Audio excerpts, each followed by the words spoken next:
আলহামদুলিল্লাহ নাহমাদুহু ওয়া নাস্তাঈনুহু ওয়া নাস্তাগফিরুহু ওয়া নাউযু বিল্লাহি মিন শুরুরি আনফুসিনা ওয়া মিন সাইয়্যাতি আমালিনা মান ইয়াহদিহিল্লাহু ফালা মুদিল্লা লাহু ওয়া মান ইউদ্লিল ফালা হাদিয়া লাহু ونشهد أن لا إله إلا الله وحده لا شريك له الذي أرسل رسوله بالحق بشيرا ونذيرا وداعيا إلى الله بإذنه وسراجا منيرا فقد قال الله تعالى في كلامه المجيد وفرقانه الحميد সকলে আমার সঙ্গে জবান খুলে পড়ুন আউযু বিল্লাহি মিনাশ শাইতানির রাজীম বিসমিল্লাহির রহমানির রহিম আলিফ লাম মীম আহাসিবান নাসু আইয়ুতরাকু أن يقولوا آمنا وهم لا يفتنون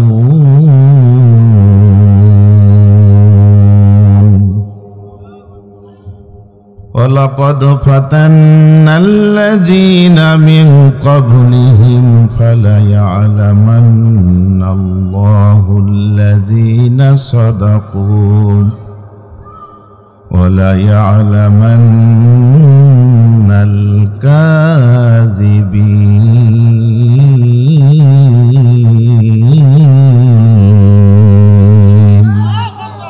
আল্লাহ তাআলা বলছেন, মানুষ তোমরা কি মনে করে নিয়েছো যে আমরা ঈমান এনেছি এতটুকু বললেই ছেড়ে দেওয়া হবে আর তাদেরকে পরীক্ষা করা হবে না? দুনিয়াতে বলেন তো, পরীক্ষায় পাশ করে সার্টিফিকেট ভালো না পেলে ভালো চেয়ারে বসা যাবে? বড় আসন দখল করা যাবে? এখানে এমনি মুসলমানের ঘরে জন্মগ্রহণ করেছে এই সূত্রে মুসলিম, আর মুখে মুখে বলি আমরাও মেম্বার।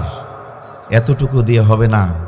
পরীক্ষার সর্বোচ্চ আল্লাহর পরীক্ষায় পাশ করে যারা সার্টিফিকেট পাবেন তারাই আল্লাহর দিদারে ধন্য হবেন। জোরে বলতে হবে কথা, ঠিক না ঠিক?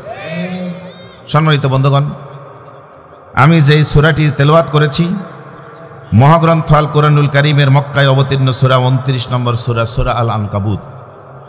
এই আনকাবুত সূরার প্রথমে 3টি আয়াত তেলাওয়াত করেছিলাম, এখন 2 নম্বর আয়াতটা তেলাওয়াত করেছি, অনুবাদও করে নিয়েছি। চলেন আমরা এইটাকে সামনে রেখে একটু পর্যায়ক্রমে কথা বলবো। সূরাটির নাম হলো আনকাবুত। আমার সঙ্গে বলতে হবে, নাম কি? যদি বুঝেন, বোঝার চেষ্টা করেন। লিখেছেন তাফসির মাহফিল, এলোমেলো কথা হবে না। যদি আমরা একটু তাফসির করার চেষ্টা করি, যোগ্যতা মোটেও আমার নাই, কিছুটা চেষ্টা করব, খুব ভালো লাগবে। আনকাবুত মানে মাকড়সা। আমার সঙ্গে কথা বলেন, আনকাবুত মানে কি? মাকড়সা। এইরকম কোরআনুল কারীমের 6টি সূরা আল্লাহ পাক 6টা প্রাণীর নামে নাজিল করেছেন। 2 নম্বর সূরা, সূরা বাকারা মানে গাভী। 6 নম্বর সূরা আল আনাম, আনাম মানে গৃহপালিত পশু। 16 নম্বর সূরা নাহল, নাহল মানে মৌমাছি। 27 নম্বর সূরা নামল, নামল মানে পিপিলিকা। 29 নম্বর সূরা যেটা তেলাওয়াত করেছি আনকাবুত মানে মাকড়সা। আর 105 নম্বর সূরা ফিল মানে হাতি। কেন এই প্রাণীদের নামে কোনোটা বড়, কোনোটা ছোট, কোনোটা দুর্বল, কেন আল্লাহ উদাহরণ দিলেন? একটানে যদি বলে আসি, বাকারা দিয়ে চলেন কথা বলি। সবাই কথা বলতে হবে। কোরআনটা আল্লাহর কথা, এর চাইতে জ্ঞানী কথা আর নাই। ইয়াসিনুল কুরআনিল হাকিম, বিজ্ঞানময় কিতাব। জোরে বলতে হবে, ঠিক না বেঠিক? প্রিয় বন্ধুগণ আমার, বলেন তো প্রথম সূরাটা বাকারা, ফাতিহা, এটা হলো ভূমিকা, উপস্থাপনা, উপক্রমণিকা, পটভূমি, উম্মুল কুরআন। তারপরে যে সূরাটি সাজানো হয়েছে সর্ববৃহৎ সূরা, নাম কি? বাকারা মানে গাভী। সর্বশেষ সূরার নাম কি? নাস মানে কি? তার মানে এটা হলো এমন একটা কিতাব, রাসূলের সময় ছিল জাহিলিয়াতের যুগ, আইয়ামে জাহিলিয়াত, আর এখন আমরা পাড়ি দিলাম আওয়ামী জাহিলিয়াত। ওই সমাজ যেমন পশুরূপী মানুষকে কোরআন দিয়ে আলো দিয়া মানুষ বানালেন, আল্লাহ কোরআনটা দিয়ে বললেন পশুর মতো গরুর মতো আচরণ যদি তোমার হয়, কোরআনের ভিতরে যদি ঢুকে যাও, কোরআনের আহ্বান যদি সাড়া দাও, তাহলে প্রকৃত মানুষ হয়ে তোমরা বাইর হবে।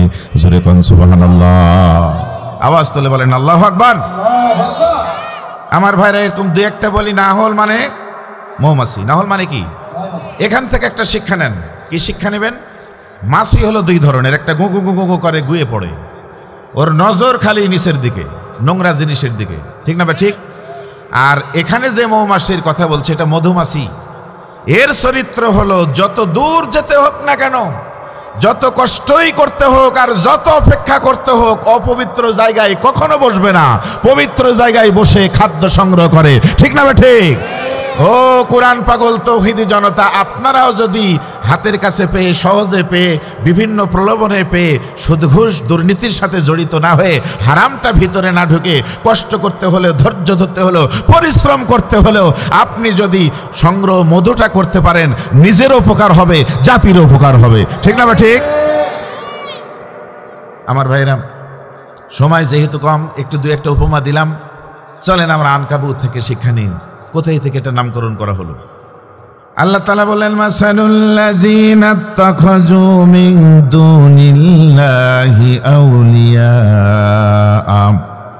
কামাসালিল আনকাবুত ইত্তাখাযাত বাইতান ইন্না আওহানাল বুয়ুতি লাবাইতুল আনকাবুত লাউ কানু ইয়ালামুন।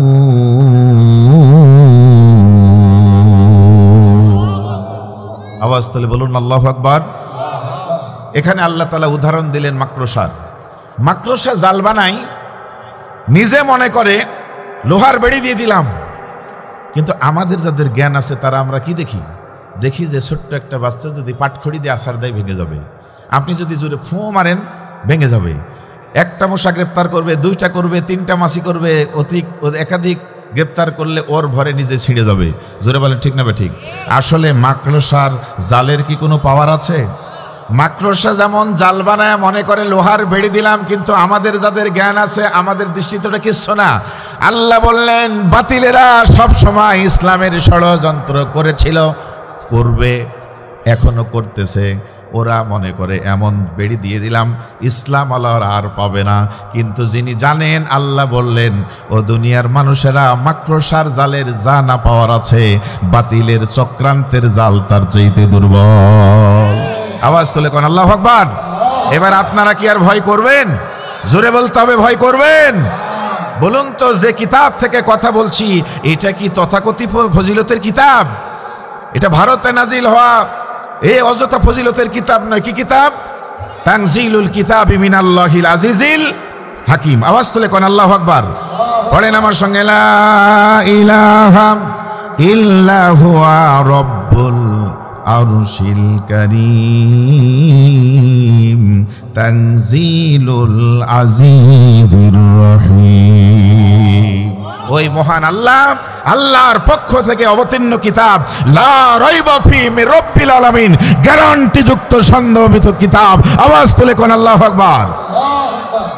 এতে কল্যাণ আছে না নাই? সবাই মিলে কথা বলেন, কল্যাণ আছে না নাই? শিফাউল লিমা ফিস সুদূর ওয়া হুদাও ওয়া রাহমাতুল লিল মুমিনিন। প্রতিটি কথা শুনেন আর একটা করে মিলান, এটা হলো শিফা। দুনিয়ার সব রোগ হয় ধরা পড়ে, অন্তরের রোগটা অন্য ওষুধ দিয়ে হবে না, এটা কুরআন দিয়ে এর দূর হবে। আওয়াজ তুলে কোন সুবহানাল্লাহ। এটা হুদা, হেদায়েতের চাবিকাঠি, রাহমাতুল লিল মুমিনিন, মুমিনদের জন্য, আলামিন বিশ্ববাসীর জন্য এটা রহমত স্বরূপ আল্লাহ দিয়েছেন। কার উপরে দিলেন?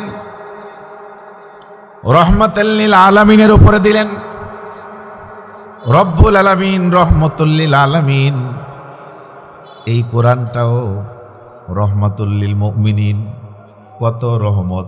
একটু 5 মিনিট আমরা শুনে আসি। আমার বন্ধুগণ, বছর শেষ, আর কয়েকদিন পরে নতুন বছরের প্রেরণা জাগার জন্য নতুন প্রতিষ্ঠানগুলিতে ভর্তির প্রতিযোগিতা হবে, ঠিক না ঠিক? অভিভাবকেরা, পিতা মাতারা ভালো করে কোরআন থেকে শুনে শিক্ষাটা নেন, এই মুহূর্তে আপনাদের জন্য উপযোগী। একজন পিতা স্বপ্ন দেখেছিল ছেলেকে বড় নিয়ে। প্রত্যেকটাই পিতা মাতা কিন্তু ছেলে বড় হোক এই স্বপ্ন দেখে, ঠিক না ঠিক বলেন? বিশ্বনবীজির চাচা আব্বাস রাদিয়াল্লাহু তাআলা স্বপ্ন দেখলেন তার ছেলেকে নিয়ে, আমার ছেলেকে বড় বানাবো, আমার ছেলেকে শ্রেষ্ঠ বানাবো, আমার ছেলেটা যেন বরকতময় হয়। নিজে মায়ের কাছ থেকে ছেলেকে বিদায় করে হাতটা ধরে আস্তে আস্তে করে বিশ্বনবীর কাছে নিয়ে গেলেন।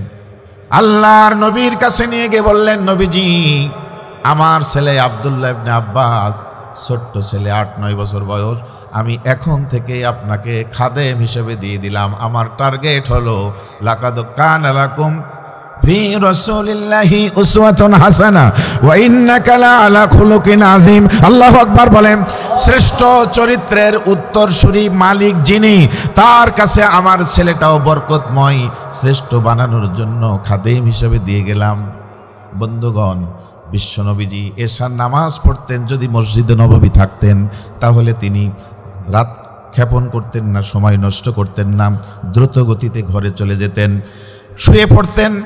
আম্মাজান আয়েশা রাদিয়াল্লাহু তাআলা আনহা উপমা দিলেন, এইভাবে একটা মায়ের কোলে সন্তান যদি বুকের উপরে, বুকের ভিতরে বুকে নিয়ে শুয়ে পড়ে, সন্তানের কোনো চিন্তা ফিকির থাকে না, দুশ্চিন্তা থাকে না, পেরেশানি থাকে না, আরামের প্রশান্তির ঘুম দ্রুত গতিতে চলে আসে, বলতে হবে ঠিক কিনা? আম্মাজান আয়েশা বলেন, যত রাত আমার নবী আমাকে বুকের কাছে নিয়েছেন, ছোট বাচ্চা যেমন দ্রুত ঘুমিয়ে যায়, আমিও আয়েশা ঘুমিয়ে যাই। কিন্তু মহিলাদের ভিতরে একটু হিংসা থাকে, একটু চিন্তার সন্দেহ প্রবণ বেশি হয়। আমার বন্ধুগণ, আয়েশা বলেন, আমি ঘুমিয়ে যাই, ঘুম থেকে রাতে উঠে একদিনও আল্লাহ রাসূলকে আমি দেখতে পাই নাই। আমার মনের ভিতরে সন্দেহ সৃষ্টি হয়েছে। নবীর কাছে আমি শুইলাম, আমার কাছে নবী শুইল, প্রেম দিতে পারি নাই, ভালোবাসা দিতে পারি নাই, অধিকার আদায় করতে পারি নাই। আমার নবী মনে হয় উঠে অন্য স্ত্রীর ভালোবাসায় চলে গেছেন। কিন্তু সবচেয়ে বেশি হাদিস বর্ণনাকারী মহিলা সাহাবী আয়েশা রাদিয়াল্লাহু তাআলা বললেন, ও নবীর উম্মতেরা শোনো, আমি আমার রুম থেকে উঠে যতবার ওই চিন্তা নিয়ে ছুটে গিয়েছি, আমার চিন্তা ভুল প্রমাণিত হয়ে লক্ষ্য করেছি নবী অন্য কারো প্রেমে চলে যায় না, নবীজি সিজদার ভিতরে আল্লাহর প্রেমে পড়ে আছে। আওয়াজ তুলে বলেন আল্লাহু আকবার।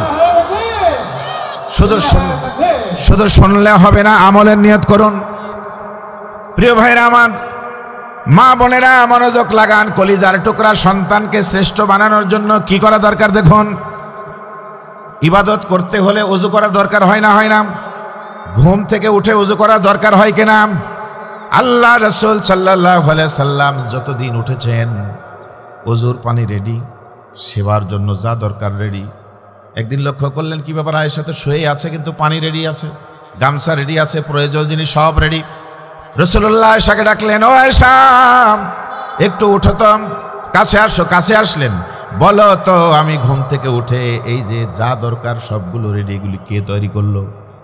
আম্মা জান আয়েশা বলেন, রাসূলুল্লাহ, এগুলি আমি করি নাই, আমি প্রথমে করতাম, এখন আমার করার আর সুযোগ দেয় না। এগুলি হলো হযরতে আব্দুল্লাহ ইবনে আব্বাস, ছোট্ট ছেলেটা এই সবগুলো তৈরি করে ফেলেছে। জোরে কোন সুবহানাল্লাহ। মুহূর্তের ভিতরে আল্লাহর নবী কাছে টানলেন, আব্বাসের ছেলে আব্দুল্লাহ ইবনে আব্বাসকে কাছে টেনে নিলেন। আমার দিকে তাকান, এই জামার কোটির যেমন বোতাম খোলাম, বিশ্ব নবীজি জামার বোতাম খুলে বুকটা উন্মুক্ত করে নিলেন। আব্দুল্লাহ ইবনে আব্বাসকে বুকের ভিতরে চাপা দিয়ে এক হাতে বুকে চেপে ধরেছেন, আর এক হাত আকাশের দিকে তুলে আল্লাহর কাছে দোয়া করছেন, আল্লাহুম্মা ইউফাক্কিহু ফিদ্দীন, হে আল্লাহ, ছেলেটাকে দ্বীনের ফকি বানায়া দাও।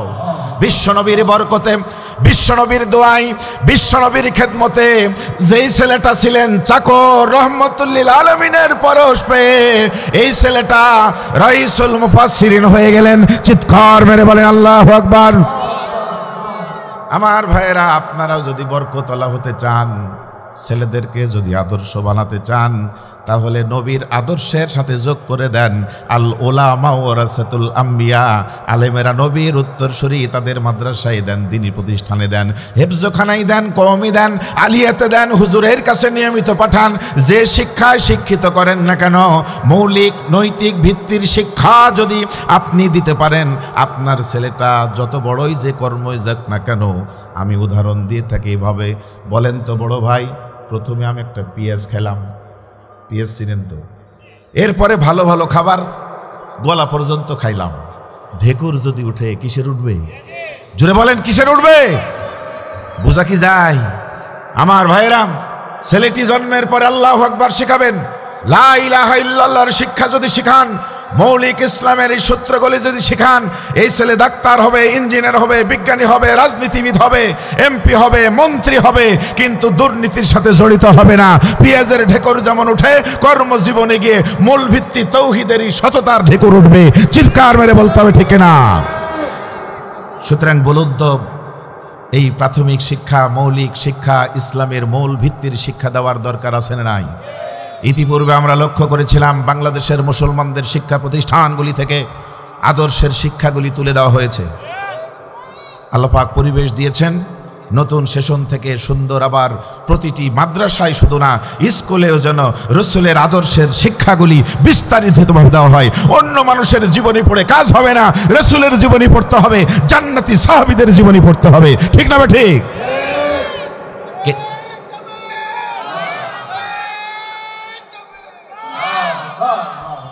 আল্লাহ পাক কবুল করুন। জোরে বলেন আমিন। আরেকটু জোরে বলেন আল্লাহুম্মা আমিন। সম্মানিত বন্ধুগণ, চলেন আমরা চলে যাই কোন সূরাটা যেটা তেলাওয়াত করছিলাম, সূরা আনকাবুত। বলেন, আনকাবুত মানে কি? মাকড়সা। আপনাদের কি এইভাবে কথা বলছি খারাপ লাগছে? আমি তাফসিরের পয়েন্টে পয়েন্টে আসতেছি, দেখুন এর ভিতরে কত শিক্ষা আছে নারীদের জন্য এবং নরের জন্য। আমার বন্ধুগণ, 610 সন প্রেক্ষাপট বলছি, শানে নজরুল বলছি। প্রথম ইসলাম গ্রহণ করেছেন, আপনাদেরই কথা বলতে হবে, সর্বপ্রথম নবীর কালেমার দাওয়াত গ্রহণ করে কালেমা পড়েছেন কে? ঠিক হলো কি? জি, খাদিজাতুল কুবরা, একজন মেয়ে মানুষ, ঠিক না? এই আব্দুল্লাহ ইবনে আব্বাস বর্ণিত এখান থেকে সেখান থেকে আমি কথা নিয়ে আসি। তিনি বললেন যে প্রথমে 7 জন ইসলাম গ্রহণ করেছে। তার মধ্যে আপনার একটা নাম বললেন, হযরত আবু বকর রাদিয়াল্লাহু তাআলা আনহু, সুমাইয়া রাদিয়াল্লাহু তাআলা আনহু, আম্মার, সুহাইল, হযরতে বেলাল এবং মিকদাদ রাদিয়াল্লাহু তাআলা আনহু। কিন্তু ইসলামের প্রথমে যারা ইসলাম গ্রহণ করেছেন তাদের উপরে নির্যাতনের স্টিম রোলার চলেছে। এত নির্যাতন হয়েছে, হযরত আব্দুল্লাহ ইবনে আব্বাস রাদিয়াল্লাহু তাআলা আনহু তিনি বলেন, এত স্বচ্ছ ব্রেন, কণ্ঠ চমৎকার, বিশ্ব নবীজির মন মলিন হলে যাকে ডেকে কোরআন শুনতেন তার নাম হলো আব্দুল্লাহ ইবনে মাসউদ রাদিয়াল্লাহু তাআলা আনহু। হযরত আব্দুল্লাহ ইবনে মাসউদ তিনি বলেন, বিশ্ব নবী কাবার প্রান্তরে হিলান দিয়ে আছেন, ইবাদত বন্দেগী করে একটু রেস্ট করতেছেন। উদাহরণটা দিলেন এইভাবে, তাকান আমার দিকে। কিছু কিছু জায়গায় শরীর ক্লান্ত হয়, বালিশ নাই, বিছানা নাই, তখন আমরা কাত হয়ে শুয়ে এই যে ডান হাতটা ঘাড়ের সাথে দিয়ে বাহুটাকে বাহু বানিয়ে দিই, বলেন ঠিক না? ঠিক। বিশ্ব নবীজি ঠিক এভাবেই কাবার প্রান্তরে আছেন। আল্লাহ রাসূলের বিশিষ্ট সাহাবী হযরত খাব্বাব রাদিয়াল্লাহু তাআলা আনহু তিনি ছুটে আসলেন। তিনি ছুটে এসে আল্লাহ রাসূলকে ওই নির্যাতন দেখে সে বলে, নবীজি আলা তাস্তানসিরু লানা আলা তাদুল্লাহু লানা, হে নবী আমাদের জন্য কি দোয়া করবেন না? আমরা আর সইতে পারছি না, আপনি দোয়া করলে আল্লাহর সাহায্য আসবে, না হলে এত যন্ত্রণা আমরা নিঃশেষ হয়ে যাব। আওয়াজ তুলে কোন আল্লাহু আকবার। আল্লাহর নবী এটা শোনার পরে মন খারাপ করলেন, চোখটা লাল হয়ে গেল, ডাক দিয়ে বললেন, ও আমার প্রিয় সাহাবী শোনো, কতটুকু নির্যাতন তোমাদের উপরে হয়েছে, কতটুকু নির্যাতনের স্টিম রোলার তোমাদের উপরে চলেছে। এর আগে যারা ইসলাম গ্রহণ করেছিল তাদের উপরে এত নির্যাতন হয়েছে, বুক পর্যন্ত মাটিতে পুঁতে ফেলা হতো, পুঁতে ফেলার পরে আর লড়তে পারবে না, মাথার উপরে কাঠ কাটা, গাছ কাটা, করাত দিয়ে জীবন্ত মানুষকে দ্বিখণ্ডিত করা হতো। বাবার সামনে মেয়েকে, মেয়ের সামনে বাবাকে এত কষ্ট দেওয়া হতো, এরপরেও তারা কালেমা ছাড়ে নাই। এরপরে লোহার চিরুনি বানাইয়া আগুনে হিট করে তাজা মানুষের শরীর থেকে, হাড্ডিগুলি থেকে গোশতগুলি আলাদা করা হতো, এরপরেও কালেমা ছাড়ে নাই। এখনো তো তোমাদের এমনটি হয় নাই। আমার বন্ধুগণ, এই প্রেক্ষিত নবুয়তের ৫ম বছরের শেষের দিকে আল্লাহ সুবহানাহু ওয়া তাআলা কোরআনুল কারীমের সূরা আনকাবুতের আয়াতগুলি নাজিল করে জানিয়ে দিলেন, মানুষ তোমরা কি মনে করেছো একটু ঈমান এনেছে এ কথা বললেই তোমরা পার পেয়ে যাবে, তোমাদেরকে পরীক্ষা করা হবে না? আওয়াজ তুলে কোন সুবহানাল্লাহ। আর একটু জোরে হবে আল্লাহু আকবার। আমার ভাইয়েরা বলেন তো, যেই ৭ জন ৮ জনের নাম বললাম, এরা ইসলাম গ্রহণ করলো, কিন্তু ইসলামের দাওয়াত দিলেন কে? নবী মুহাম্মদ রাসূলুল্লাহ সাল্লাল্লাহু আলাইহি ওয়াসাল্লাম। তার উপরে নির্যাতন কেমন হয়েছিল একটা শুধু উপমা দেই, দিয়ে প্রত্যেকটা শব্দের ব্যাখ্যায় আমি চলে যাব। বন্ধুরা আমার, যারা প্রাথমিক পর্যায়ে কালেমার দাওয়াত আনলো, তাদের উপরে যে নির্যাতন শুরু হয়েছিল, যিনি কালেমার দাওয়াত দিলেন তার উপরে দু একটা শুনুন। সময় কমের জন্য আমি অল্প একটু বলছি। আল্লাহর নবী, একটা আরবি প্রবাদ বলি, নবীজি নিজেকে বললেন আনা মাদিনাতুল ইলম, আর জামাই আলীকে ডাক দিয়ে বললেন ও আলী বাবুহা, জ্ঞানের শহর হলো আমি নবী, আর শহরে ঢোকার মূল ফটক হলো আমার আলী। আওয়াজ তুলে কোন আল্লাহু আকবার। তাহলে ব্রেন কত, মেধা কত। হযরতে আলী রাদিয়াল্লাহু তাআলা আনহুকে প্রশ্ন করা হলো, এ আলী, বড় পীর কে বলো তো? আমরা তো আমাদের দেশে অনেক পীর আছে না নাই? কোরআন ব্যাখ্যা করেও পড়ে না, মানুষকে কোরআনের কথাও শোনায় না, মুরব্বির দাবি করে, নিজে জান্নাতের টিকিট বিক্রি করার পীর। হক্কানি পীর অনেক আছেন, কিন্তু ভণ্ড পীরও বাংলার জমিনে। কথা বলতে হবে। আজ তো বলেন আছে না নাই? আছে। তাকে বলা হলো, বলো তো বড় পীর কে? আমার বন্ধুগণ, হযরতে আলী রাদিয়াল্লাহু তাআলা আনহু তিনি বললেন, এই জামানার নবীর পরে বড় পীর হলো হযরতে আবু বকর রাদিয়াল্লাহু তাআলা আনহু। জোরে বলবেন না সুবহানাল্লাহ? আওয়াজ তুলে বলেন আল্লাহু আকবার। আমার ভাইয়েরা, তাকে প্রশ্ন করা হলো, কেন এত বড় আল্লাহওয়ালা বলছেন কেন? আমরা শুনব, নিজেরাও এই চেতনায় উজ্জীবিত হব, যেই মানুষটা জান্নাতের সার্টিফিকেট ১ নম্বর নবীর পক্ষ থেকে ঘোষণা হলো। আমার কোরআন পাগল তৌহিদি জনতা, এরকম আশা আগ্রহ কি আপনাদের জাগবে না? আমি এখন থেকে ৭-৮ বছর আগে, আরো অনেক আগে, প্রায় ১০-১৫ বছর আগে, এক জায়গায় ছেলেরা খেলাধুলা করছে, প্রচন্ড রোদ, হঠাৎ করে আবার আকাশে কালো মেঘের ঘন ঘটা সৃষ্টি হয়ে বৃষ্টি শুরু হয়েছে, কিন্তু ছেলেরা ফুটবল খেলতেই আছে। আমি বৃষ্টির পরে সেই পথ দিয়ে যেতে ডাক দিলাম, এই ছেলেরা শুনো, প্রচন্ড রোদের ভিতরে তোমরা খেলাধুলা করছো, আবার বৃষ্টি হলো তাও তোমরা খেলতে আসো, তোমাদের টার্গেটটা কি? ওরা বলে, স্যার আমরা এত কষ্ট করে ট্রেনিং দিচ্ছি, প্রশিক্ষণ নিচ্ছি, আনন্দের সাথে খেলাধুলা করছি, টার্গেট হলো আমরা পেলের মতো হতে চাই, আমরা ম্যারাডোনার মতো হতে চাই, আমরা নেইমারের মতো হতে চাই, আমরা মেসির মতো হতে চাই। দেখেন ফুটবল খেলোয়াড় ছোট ছেলে, টার্গেট কি? টার্গেটটা হলো বিশ্বসেরা হওয়া।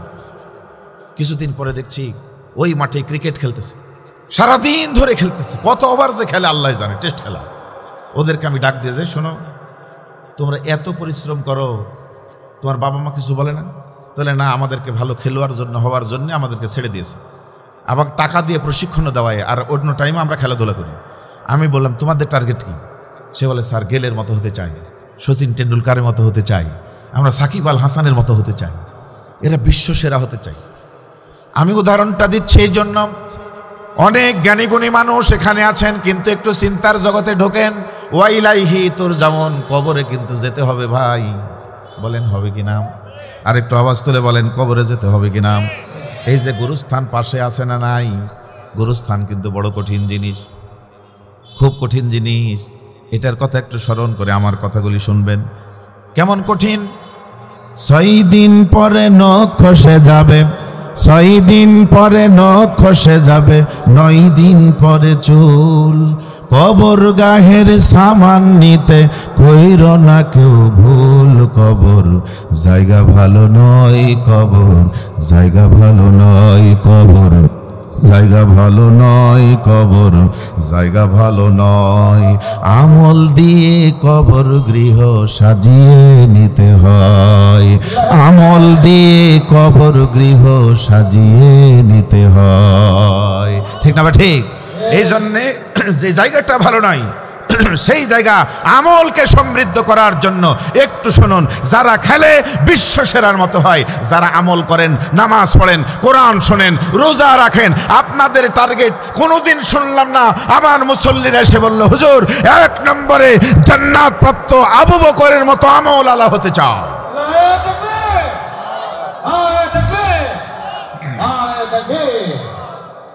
দেখেন তো আবু বকরের মতো আমল আলা হতে পারেন নাকি? হযরত আলী বললেন, একদিনের কথা শুধু বলি তাহলে তোমাদের প্রশ্নের উত্তর পেয়ে যাবে। আমার বন্ধুগণ, আলী রাদিয়াল্লাহু তাআলা বলেন, আমার বয়স তখন 11 বছর। বিশ্বনবী জনাবে মুহাম্মদুর রাসূলুল্লাহ সাল্লাল্লাহু আলাইহি সাল্লাম প্রকাশ্যে দিনের দাওয়াত দিচ্ছিলেন। ওই যে প্রেক্ষাপটে বললাম, প্রকাশ্য দিনের দাওয়াত দিলেন। এতদিন পর্যন্ত যেই মানুষটাকে আলামিন বলল, বিশ্বস্ত বলল, আদরের ছেলে বলল, যখনই প্রকাশ্য কুলু লা ইলাহা ইল্লাল্লাহ তুফলিহুন, যখন দিনের দাওয়াত দিচ্ছেন, কালেমা পড়তে বলছেন, নির্যাতনের স্টিম রোলার শুরু হয়ে গেছে। কথা বলতে হবে, ঠিক না ঠিক? আমার ভাইরা কিভাবে হলো একটু খালি 5 মিনিট খেয়াল করে আবু বকরের মতো একটা ভালো আমলের নিয়ত করতে পারেন কিনা 5 মিনিট নীরবে শুনুন। হযরত আলী কারিমুল্লাহ বললেন, আমার বয়স তখন 11 বছর। বিশ্বনবীজি কাবার চত্বরে দরজার সামনে, মাকামে ইব্রাহিমের সামনে, দরজা কাবা ঘরের গেটের সামনে নামাজ পড়তেছেন। হাজার হাজার বাতিলেরা কাবার মাতাবকে ঘিরে ফেলল, মুসল্লায় ঘিরে ফেলেছে, হারাম আমরা যেটাকে বলি সেটা ঘিরে ফেলেছে। হাজার হাজার অমুসলিম, ইহুদি, খ্রিস্টান পত্তলিকেরা চলে আসছেন, নিজের লোকেরাই সেখানে চলে আসলো, তাফসীরের ভিতরে আসছেন। উকবা বিন মুইত নামক একজন বেয়াদব আল্লাহ রাসূলের কাছে এসে গলাটা চিপে ধরেছে, এত জোরে গলা চিপে ধরে রাসূলকে ছেড়ে তুলেছেন। বিশ্বনবীজির নিঃশ্বাস বন্ধ হয়ে যাচ্ছে, নিচে ছটপট ছটপট করেন।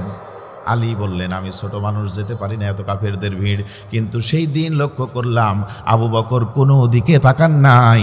বয়োবৃদ্ধ মানুষটা সব লোক ভেদ করে বীর বিক্রমে সেখানে ছুটে গেলেন। ছুটে গিয়ে এইবার উকবা বিন মুইতের বুকে একটা লাথি মেরে ফেলে দিয়ে বিশ্বনবীজিকে বুকে জড়িয়ে ধরেছে। আমার বন্ধুগণ, উকবা বিন মুইত পড়ে গেলেন। এই দৃশ্য দেখে মুসলমান সংখ্যা যেহেতু নাই, 2-4 জন হাতে গোনা, হাজার হাজার কাফেরদের যুবকেরা তরুতাজারা ছুটে এসে আবু বকরকে মারতে শুরু করলেন। হযরত আবু বকর জ্ঞান হারায় ফেললেন। নাকে এত জোরে আঘাত লাগলো, নাক ফেটে ব্লাডিং হচ্ছে। উষ্টিতে উষ্টিতে এই শরীরটা নিথর হয়ে, নিস্তব্ধ হয়ে মাকাম ইব্রাহিমের কাছে পড়ে গেল। আমার ভাইরা, একটু দেখো তো হৃদয়টা নরম হয় কিনা। আবু বকর যখন জ্ঞান হারালেন, 5 তারিখের রাজশাহীর রাজপথ আপনারা দেখেছেন। আমার প্রিয় ভাই শহীদ রাইহান বুকে যখন গুলি লেগে পড়ে গেল, রাইহানের বন্ধুরা 4 জন 4 হাত পা ধরে তাকে টেনে নিয়ে যাচ্ছে, ফেসবুকে দেখেছেন কিনা। আমার বন্ধুগণ, ঠিক এমনি ভাবে আবু বকরের প্রিয় লোক যারা ছিলেন, হযরত আবু বকরের 4 হাত পা ধরে অজ্ঞান অবস্থায় বাড়িতে নিয়ে গেলেন। কোথায় বাড়ি? তাকান আমার দিকে। এইটা ধরেন যদি কাবা ঘর হয়, আমি এইটা কাবা ঘরের দরজার দিকে মুখ করে আছি, তাহলে এইভাবে মুখ করে থাকলে ডান দিকে হযরত আবু বকরের বাড়ি। কোথায় বাড়ি? বাম দিকে হলো মক্কা টাওয়ার, মাঝখানে হিজরা রোড, ডান দিকে হিলটন বলে। আমার ভাইয়েরা, বিন্দাউদ যেখানে মার্কেট আছে, 4 তলায় মসজিদ, এটাই হলো আবু বকরের বাড়ি। আপনজনেরা 4 হাত পা ধরে হযরতে আবু বকর রাদিয়াল্লাহু তাআলা আনহুকে ওখানে নিয়ে গেছেন। বলুন আল্লাহু আকবার। আর হাতের বাম দিকে রাসূলুল্লাহ সাল্লাল্লাহু আলাইহি সাল্লামের বাড়ি। আবু বকর জ্ঞান নাই। মা যখন দেখলেন, বলেন তো কোনো সন্তানকে যদি মায়ের সামনে অজ্ঞান অবস্থায়, রক্তাক্ত অবস্থায় নিয়ে যাওয়া হয়, কি অবস্থাটা কেমন হতে পারে? যদি কোনো শহীদের মায়ের কাছে যান, তাহলে আপনি বুঝবেন ওই মায়ের দুঃখ যন্ত্রণা কত বেশি। হযরতে আবু বকরের মা আবু বকরকে বুকে জড়িয়ে ধরে কপালে চুমু খায়, মুখে চুমু খায়, নিজের শরীরের আঁচল দিয়ে রক্তগুলি মুছে দেয়, পায়ের কাছে গিয়ে পানি ছিটায়, জ্ঞান ফরায় না। সতেজ করার জন্য আঙ্গুরের রস তৈরি করলেন, বেদেনার রস তৈরি করলেন, ফলমূলগুলো নিয়ে কাছে আসলেন। একটু যদি চেতন হয়, জ্ঞান ফিরে আসে, এত ব্লাডিং হয়েছে, শরীর নিস্তেজ হয়েছে, কে খাওয়ানোর দরকার। দীর্ঘ রাত ধরে সেবা করেন, আল্লাহকে ডাকেন, জ্ঞান ফিরে না। গভীর রজনী 12টা পার হয়ে গেল। এক পর্যায়ে হযরত আবু বকর চোখটা মিলি করে তাকিয়েছেন, মুহূর্তের ভিতরে মা ফলের রস আবু বকরের মুখে দেওয়ার জন্য চামচ ভরে দিয়েছেন। আল্লাহ রাসূলের এই প্রেমিক, এই ভক্ত সাহাবী হাত দিয়ে খাবারটা ঠেলে দিলেন, বললেন মা খাবার দেওয়ার দরকার নাই, আমার নবীজিকে মারছিল, এটা আমি কাবার প্রান্তরে দেখেছি, তাড়াতাড়ি বলো আমার নবীজি মক্কায় কেমন আছে। আবু বকরের মা বুঝতে পারলেন আমার আবু বকর কিছু খাবে না নবীর মেসেজ না দিলে, কিন্তু হাজার হাজার কাফেরেরা জড়ো হয়ে আছে, কিভাবে খবর নিব, খবর নিতে পারবো না। আমার বন্ধুগণ, এইদিকে রাসূলুল্লাহ যখন একাই হয়ে গেলেন, কালেমা পড়ে নাই, ইসলাম আনে নাই, কিন্তু ভালোবাসার মূর্ত প্রতীক রাসূলুল্লাহর চাচা হযরতে আবু তালিব ছুটে আসলেন। যারা হাজী সাহেব আছেন আমার সাথে মিলান, হাজার হাজার মানুষ তাওয়াফ করবে, মাওলানা জামিরুল ভাই হজ করেছেন, ইনিও হাজি, এটাও হাজি, এটাও হাজি, সবগুলো হাজি আলহামদুলিল্লাহ। সামনে অনেক হাজি দেখতে পাচ্ছি মিলান, হাজার হাজার মানুষ যখন তাওয়াফ করে, সাথে যদি মহিলা মানুষ থাকে, সাথে যদি দুর্বল থাকেন, 2 হাতের বেড়ি দিয়ে বুকে নিয়ে তাকে হেফাজতে নিরাপত্তার সাথে তাওয়াফ করানো হয়। বলেন ঠিক কিনা? চাচা আবু তালিব বিশ্বনবীকে বুকে জড়িয়ে ধরলেন, হাতটা উঁচু করে বললেন, এই আবু জেহেল কান খুলে শোনো, তুমিও যেই বংশের লোক, আমিও সেই বংশের লোক, তুমিও লিডার, আমিও লিডার, যত মানুষ থাকুক না কেন, আমি কিন্তু হুঁশিয়ার করে দিচ্ছি, আমার ভাতিজার শরীরে কেউ যদি একটা আঘাত করতে আসে এইবার, তাহলে আমি কিন্তু ছাড়ব না। হুঙ্কার মেরে দিলেন, হুঙ্কার মেরে বজ্রকণ্ঠ আওয়াজ তুলে 2 হাত দিয়ে বুকের ভিতরে জড়িয়ে আস্তে আস্তে করে নবীজিকে নবীর ঘর পর্যন্ত নিয়ে গেলেন। আমার বন্ধুগণ, এদিকে আবু বকরের মা বুঝতে পারলেন, যদি আমি এখন আবু বকরকে তার প্রেমের মানুষটা, ভালোবাসার মানুষটার মেসেজ যদি না দিই, তাহলে খাবে না, না খেলে সমস্যা। 3 জন মহিলা নিয়োগ করলেন, বললেন তোমরা ভিতর দিয়ে যাবে না, জাবালে আবু কুবাইজের সাইড দিয়ে রাসূলুল্লাহর ওই বাড়িতে গিয়ে খবর নিয়ে আসো। গভীর রজনী, হাজার হাজার মাতাফের ভিতরে কাবার চত্বরের মুসল্লায় কাফেরের অপেক্ষা করছে, আর এইদিকে 3 জন মহিলা জাবালে আবু কুবাইসের পাদদেশ দিয়ে আস্তে করে নবী মুহাম্মদ সাল্লাল্লাহু আলাইহি ওয়াসাল্লামের বাড়িতে গিয়ে খবর নিয়ে আসলেন নবীজি ভালো আছেন। খবর এনে যখন পৌঁছাই দিলেন, হযরত আবু বকর অপেক্ষা করেন, আবু বকরের মা অপেক্ষা করেন। আমার বন্ধুগণ, যখন খবর দেওয়া হলো, আবু বকরের মা শান্তি পেয়ে মনে করেছে মেসেজটা পাওয়ার পরে ছেলেটা এবার কিছু খাবে, খেলে শরীরটা ভালো হবে, সুস্থ হবে, সুন্দর হবে। কিন্তু আবু বকরের প্রেম তো খাবার দিকে না, আবু বকরের প্রেম হলো রাসূলের দিকে। খবর পেয়ে মা যখন খাবার তুলে দেয়, হযরত আবু বকর আস্তে করে 2 হাতের উপরে ভর করে কোনো মতে উঠে, হাজার হাজার কাফেরকে উপেক্ষা করে 2 হাত দিয়ে ঠেলে ফেলে আস্তে করে বিশ্বনবীর বাড়িতে গিয়ে হাজির। জোরে কোন সুবহানাল্লাহ। আমার ভাই এবং বন্ধুগণ, কানটা খুলে শুনুন, বিশ্বনবীজি তাকে দেখে হতভম্ব হয়ে গেলেন, বিস্ময়ের সাথে আবু বকরকে সালাম দিলেন।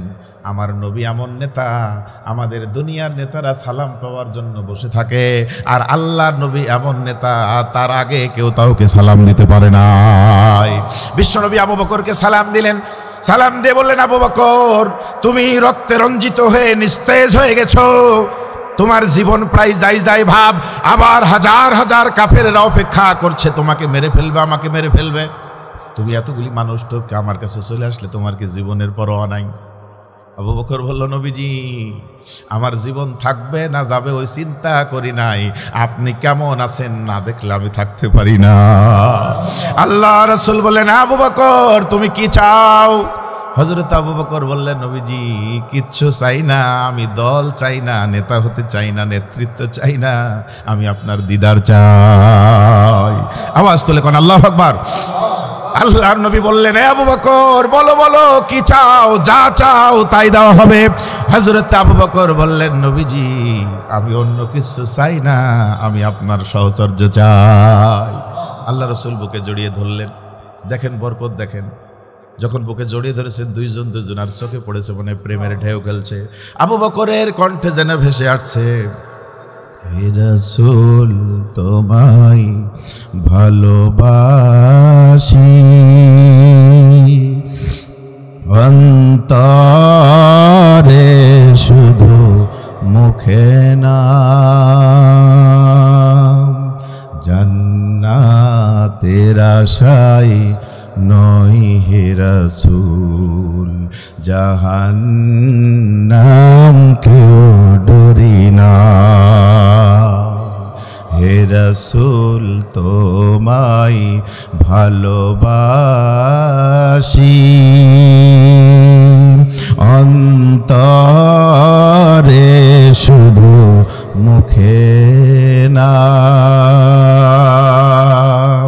জান্নাতের আশায় নয় হে রাসূল, জাহান্নাম কেউ ডরি না। হে রাসূল তোমাকে ভালোবাসি, আনা উহিব্বুকা, আই লাভ ইউ রাসূলুল্লাহ। আল্লাহর নবী আবু বকরের এই করুণ অবস্থার মধ্যে এই কণ্ঠ শুনে, আওয়াজ শুনে আবু বকরকে জড়িয়ে ধরে আল্লাহর কাছে বললেন, আল্লাহ আমার আবু বকর আমার সঙ্গী হতে চাই। আমি দোয়া করলাম আবু বকরকে শুধু দুনিয়ার না আখিরাতের সঙ্গী বানায় দিও।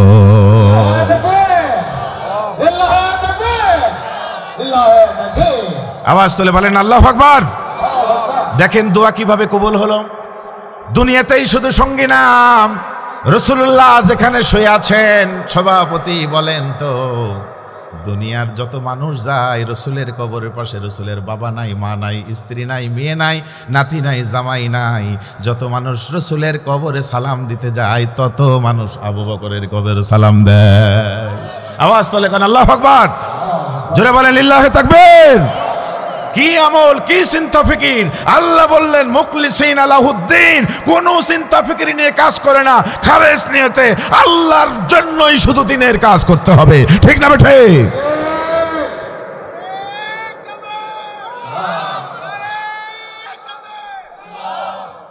আমার বন্ধুগণ, এই জাতীয় আমল করার জন্য আপনাকে আমাকে তৈরি হওয়ার দরকার আছে না নাই? আর একটু জোরে বলতে হবে, আছে না নাই?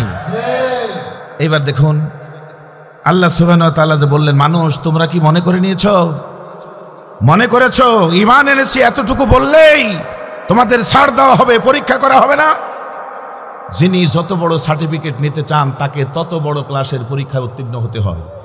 যিনি যত বড় ঈমানদার তাকে তত বড় পরীক্ষায় সম্মুখীন হতে হয়। আওয়াজ তুলে বলতে হবে ঠিক না ঠিক? কেন আল্লাহ পরীক্ষা করে নেবেন? আগেরও পরীক্ষা নিয়েছিলেন, আমাদেরও নেবেন। আবার সাহাবীদের কথা যদি আমরা থুয়ে দিই, এই বাংলাদেশের জমিনেই দেখেন ইসলামের জন্য যারা কাজ করেছেন তখন থেকে এখন পর্যন্ত আসেন, প্রতিটি নবী রাসূল নির্যাতিত হয়েছেন, সাহাবা ইকরাম নির্যাতিত হয়েছেন। কথা বলতে হবে ঠিক না ঠিক? চার মাযহাবের চারজন ইমাম তারাও নির্যাতিত। বাংলাদেশে ইসলামের কাজ যত মানুষ করেছেন সবাই নির্যাতিত। কথা বলতে হবে ঠিক না ঠিক? আপনি আরামে লেবেন, চুষবেন আর জান্নাতে যাবেন, হবে? হবে না। তাকে দেখেন কুরআন কি চমৎকার শিক্ষা দিচ্ছে। কেন পরীক্ষা নেবেন, কিভাবে নেবেন? আমরা মনে করছি শুধু ইসলাম আলাদারই পরীক্ষা আছে, নন ইসলামদের পরীক্ষা নাই। বলেন আমাদের চিন্তা ফিকির এরকম কিনা? কথা বলতে হবে, এরকম কিনা? মুসলমানদের যেমন পরীক্ষা আছে, আল্লাহ তাআলা পরের আয়াতে বলে দিলেন, ও কাফিরেরা, বেয়াদবেরা, তোমরাও ভালো করে শোনো। আম হাসিবাল্লাযীনা ইয়ামালুনাস সাইয়্যাত আইয়াসবিকুনা সাআ মা ইয়াহকুমুন।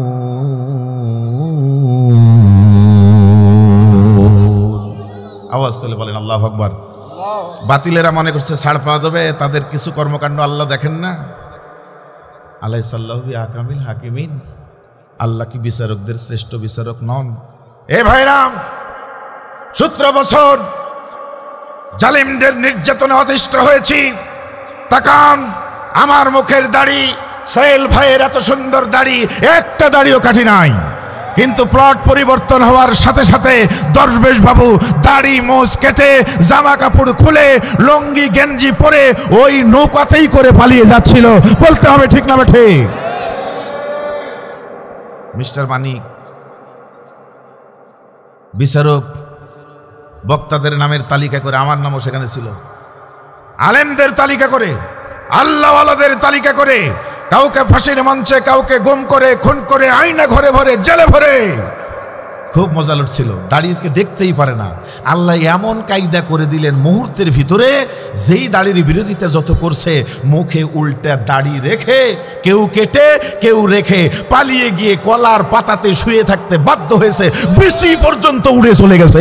কথা বলতে হবে ঠিক না ঠিক?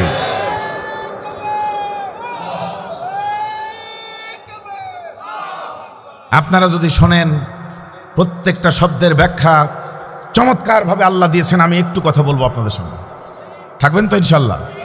আমার ভাইরা দেখেন, পরীক্ষা কেন আল্লাহ নেবেন, একটা একটা করে শুনতে থাকেন।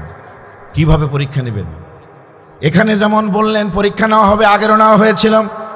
আরেক জায়গায় আল্লাহ বললেন, ওয়ালানাবলুওয়ান্নাকুম বিশাইয়্যিম মিনাল খাউফি ওয়াল জু' ونقص من الأموال والأنفس والثمرات وبشر الصابرين।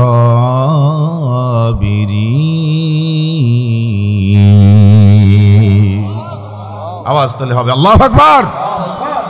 আমার ভাইরা, যে হাফেজ সাহেবেরা এলাকার মানুষকে সাথে নিয়ে যে কোরআনের আয়োজন করেছে, আপনারা খুশি না বেজার? আরো জোরে বলতে হবে, খুশি না বেজার? প্রতি বছর এখানে আরো অনেক লোকের সমাগম করে মাহফিল করা হবে, সহযোগিতা করা যাবে? করা যাবে ইনশাল্লাহ? ইনশাল্লাহ। তাহলে শুনতে থাকেন। এক নম্বর হলো, সত্য মিথ্যার পার্থক্য করার জন্য আল্লাহ পাক পরীক্ষা করে নেবে।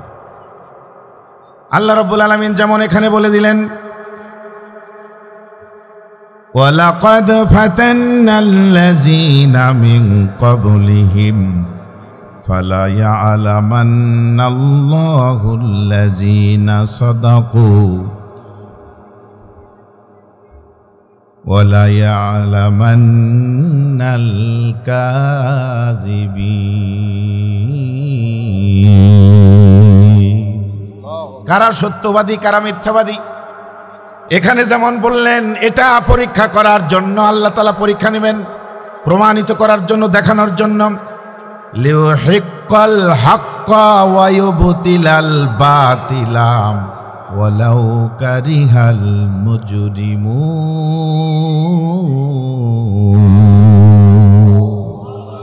আল্লাহ রাব্বুল আলামিন এখানে বলে দিলেন, কারা সত্যবাদী এটাও যেমন আমি প্রমাণ করে দিব, কারা বাতিল এটাও আমি ভাগ করে দিব।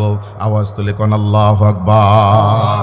অপরাধীরা যতই অপছন্দ করুক না কেন, আজকে দেখেন বাংলার জমিনে আল্লাহ পরিষ্কার করে দিয়েছে কারা হকপন্থী, কারা বাতিলপন্থী, কারা দেশপ্রেমিক, আর কারা দেশে একটু নিজে বাঁচার জন্য ঠোস না করতে দেশের জনগণ, দেশের সম্পদ লুটপাট করে ফেলে থুয়ে পালে চলে যায়। জোরে বলেন ঠিক না ঠিক? আল্লাহ বললেন, আমি আল্লাহ প্রমাণ করে দিতে চাই কারা দেশপ্রেমিক আর কারা দেশের শত্রু। মিলান একটা করে। দুই নম্বর হলো, আল্লাহ বললেন ইমানদারদের মর্যাদা নির্ধারণ করার জন্য আমি আল্লাহ পরীক্ষা করি। ইমানটা কম না বেশি, পাকাপোক্ত নাকি দুর্বল, এটা পরীক্ষা করার জন্য আমি আল্লাহ তোমাদের পরীক্ষা নিব। কুরআনুল কারীমের ভিতরে বলে দিলেন, ওয়ালাকিন লিয়াবলুওয়াকুম ফীমা আতাকুম মাস্তাবিকুল খায়রাত ফাস্তাবিকুল খায়রাত ইলাল্লাহি মারজিউকুম জামিআ। আওয়াজ তুলে বলেন আল্লাহু আকবার। তোমাদের যা দিয়েছি তাতেই পরীক্ষা হবে, সুতরাং তোমরা ভালো কর্ম বেশি করে করো। আওয়াজ তুলে বলতে হবে আল্লাহু আকবার। কারণ সবাইকে আল্লাহর কাছে ফিরে যেতে হবে। শুধু আমি বক্তা আমাকে না, শুধু জামাত ইসলাম করেন তাদেরকে না, শুধু কওমি মাদ্রাসার মুহতামিম বড় উস্তাদ তাকে না, হাফেজে কোরআনকে না, আল্লাহ বললেন সবাইকেই আল্লাহর কাছে ফিরে যেতে হবে। বলতে হবে কথা ঠিক না বা ঠিক?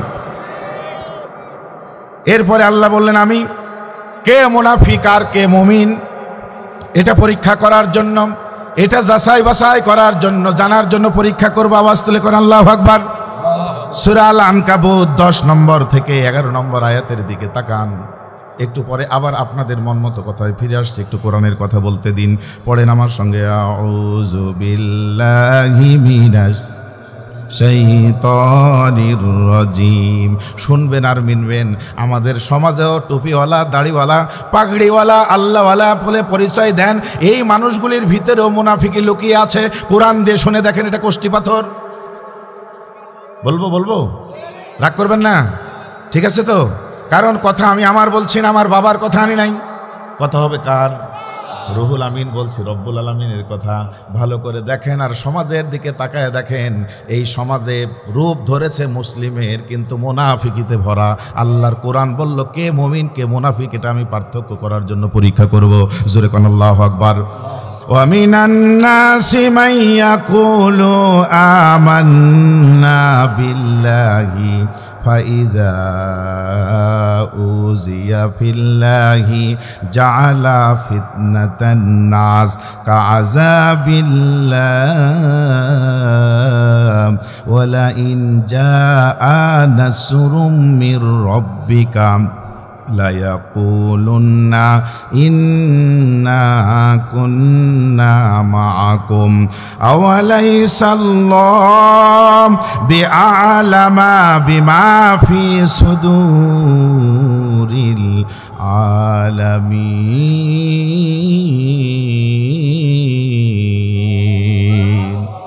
শুধু একটু বলি, দেখেন ভালো করে মিলান বড় ভাই। আমাদের সমাজে কিছু লোক আছে, ওরা ইমানদার বলে দাবি করে, কিন্তু কাফেরদের সাথে মিশে, ওদের সাথে মিশে বলে আমরা তোমার সাথে আছি। আবার পরিবেশ যখন চেঞ্জ হয়ে যায়, আবার দাড়িওয়ালা, টুপিওয়ালা, ভালোওয়ালা, ইসলামওয়ালাদের সাথে মিশে বলে আমরা তো আপনারই লোক ছিলাম। আছে না নাই? জোরে বলেন, আছে না নাই? সূরা বাকারার প্রথম দিকে পড়ে দেখেন একই ঘটনা। আরেকবার আওয়াজ তুলে বলেন তো, এরকম মুনাফিক মার্কা লোক এখনো সমাজে আছে না নাই? এরা ধোঁকাবাজ। আল্লাহ বললেন আমি কে ভালো কে মন্দ, কে প্রকৃত মুমিন কে মুনাফিক, এটা পরিচয় করে দেওয়ার জন্য আমি আল্লাহ পরীক্ষা করি। আর যারা মুমিন হাজার কষ্ট পাবে, নির্যাতিত হবে, কিন্তু ইসলাম ছেড়ে এক ধাপ সরে যাবে না। জুড়ে বলতে হবে ঠিক না ঠিক? আমি ইমামতি করেছি, আপনি ইমামতি করেছেন, আপনি কোরআন দিয়ে নামাজ পড়েছেন, কিন্তু আল্লাহ খায়রুর রাজিকিন, আল্লাহ যে রিজিক দাতা, এটা আপনি ভুলে গিয়ে আপনি প্রশাসনের পিছনে, এমপির পিছনে, মেয়রের পিছনে চাকরি টিকানোর জন্য ছুটে বেরিয়েছেন। ঠিক না ঠিক বলে? আছে না নাই? এরপরে আল্লাহ তাআলা বলছেন ইসলামী আন্দোলনে কে টিকে থাকবে, এটা আমি পরীক্ষা করার জন্যই এই আয়োজনটা করেছি। জোরে বলতে হবে আল্লাহু আকবার। আরো জোরে বলেন আলহামদুলিল্লাহ। আমার বন্ধুগণ, এই কথাগুলির সাথে এবার চলে যান যারা প্রকৃত ইসলামের উপকার ছিলেন, শুধুমাত্র কালেমা পড়ার কারণে এত কষ্ট হয়েছে, নির্যাতিত হয়েছে, তারপরেও ইসলামের পথে টিকে ছিলেন, এক পা পিছু পা হন নাই, মুনাফিকি করে তাদের সাথে অন্য কোনো প্রলোভনে মিলিত হন নাই। এরকম একজন সাহাবীর কথা বলে আপনাদের সাথে মোনাজাত করে আমি আমার কথা শেষ করব। বন্ধুগণ, কতটুকু কষ্টে পড়েছেন গো? আপনার চাইতে অনেক বড় কষ্ট পড়েছিল ইব্রাহিম আলাইহিস সালাম। কথা বলতে হবে ঠিক না? ঠিক। এত প্রচন্ড আগুন। তাফসীরের ভিতরে আসছে যে আমাদের রাজশাহী থেকে ঢাকায় যে বিমান যায় ডোমেস্টিক, 10,000, 15,000, 30,000 কিলোমিটার উপর দিয়ে, কিন্তু যেগুলো সৌদিতে যায়, যেগুলো সিঙ্গাপুরে যায়, সেগুলো 35,000, এখানে 35 আর ওখানে 35,000, 38,000 কিলোমিটার উপর দিয়ে যায়। কথা বলতে হবে ঠিক না ঠিক? প্রিয় বন্ধুরা আমার, কিন্তু নমরুদের আগুন ছিল এত ভয়াবহ। মনোযোগ লাগান, মোনাজাতের আগ প্রান্ত এসে চোখের পানি যদি ছেড়ে দিতে পারেন, আজকের মাহফিল সফল হবে। আমার বন্ধুগণ, ইব্রাহিম আলাইহিস সালাম, নমরুদ এমন আগুন তৈরি করলো, নিজের বাপ পর্যন্ত আগুনে ফেলার ষড়যন্ত্র করেছে। কথা বলতে ঠিক কিনা? 80,000 কিলোমিটার উপর দিয়া একটা পাখি যদি উড়ে যেত, নমরুদের অগ্নি শিখাই, ওই পাখিটা 80,000 উপরের পাখিটা পুড়ে ছাই হয়ে যেত। কত ভয়াবহ আগুন, কত ভয়াবহ আগুন! আমার ভাইরা, এই আগুনের ভিতরে যখন ফেলে দেওয়া হলো, এরা বগল বাজাচ্ছে ইব্রাহিম শেষ। আপনি কতটুকু কষ্টে পড়ছিলেন? হযরত ইব্রাহিম আলাইহিস সালাম নমরুদের অগ্নিকুণ্ডে পড়িয়া বসে বসে আল্লাহর জিকির করেছে, বসে বসে আল্লাহকে স্মরণ করেছে। অগ্নি হয়েছে পুষ্পবন, লা ইলাহা ইল্লাল্লাহু বলো রে বন্ধুগণ। একটু জিকির করেন হৃদয় থেকে গভীর রাতে আল্লাহর মজবা, লা ইলাহা ইল্লাল্লাহ, লা ইলাহা।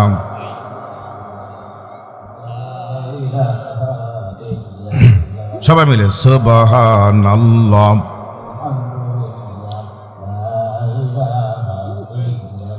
লা ইলাহা ইল্লাল্লাহু মুহাম্মাদুর রাসূলুল্লাহ। মহব্বতের সাথে বলেন সাল্লাল্লাহু আলাইহি ওয়াসাল্লাম। প্রিয় ভাইয়ের আমার, কোরআন যদি বুঝতে হয় সাহাবীদের জীবনী টেনে আনতে হবে। কোরআন যদি বুঝতে হয় ইসলামী আন্দোলনের ময়দানে থাকতে হবে, তাহলে যাচাই বাছাই হবে, কথা বলতে হবে, ঠিক না ঠিক?